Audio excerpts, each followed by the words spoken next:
Headline नाज़रीन तुसीं जान चुके हो। बुलेटिन का बाकायदा आगाज करते हुए अपडेट करें कि अलीपुर चट्ठा विच खुद साख्ता महंगाई का तूफान। आटा, चीनी, घी, गोश्त, सब्जियां अवाम की पहुंच तो बाहर। सरकारी रेट्स की खुल्लम खुल्ला खिलाफवर्जी। प्राइस कंट्रोल कमेटियां खामोश तमाशाई। आखिर गरीब अवाम किधर जावे।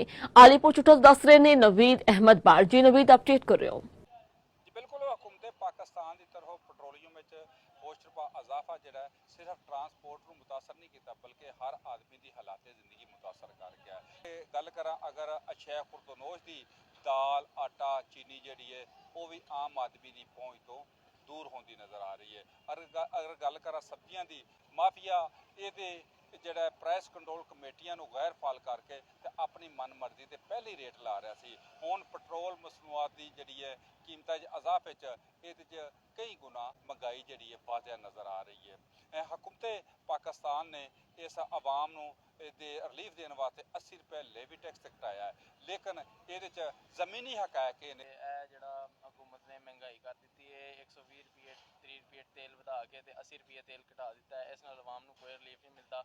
आम आदमी जड़ा है वो मतलब अपना इन्ने च गुजर बसर नहीं कर सकता। कल ऐलान किया है असी कोई पेट्रोल की कीमत घटाई है। असी तुहानू सबसिडी देने मोटरसाइकिल वालियां, असी जिमींदारां नू सबसिडी देने 1500 फी एकड़ नू। वो 1500 सन फी एकड़ नू सबसिडी दोगे, सन कोई फायदा नहीं, साडा नुकसान है। तो ये तुहाडे अगे गुजारिश है वे तुसी मेहरबानी करो, जिहड़ी तुसी कहा ना सबसिडी असी पेट्रोल ते देने ट्रैक्टर ते देने ट्रांसपोर्ट ते देने 100 रुपए, वो तुसी मेहरबानी करो पेट्रोल की कीमत घटाओ, डीजल की कीमत घटाओ, तो साडा मुल्क तरक्की करेगा, असी अगे वधांगे। कि जी पंजाब के एक बार महंगाई हो जाए वो कभी भी फिर थले आउंदा या घटन का ना नहीं लेंदी। पहले ही अलीपुर चट्ठा के प्राइस कंट्रोल कमेटियां जड़ियां गैर फाल ने।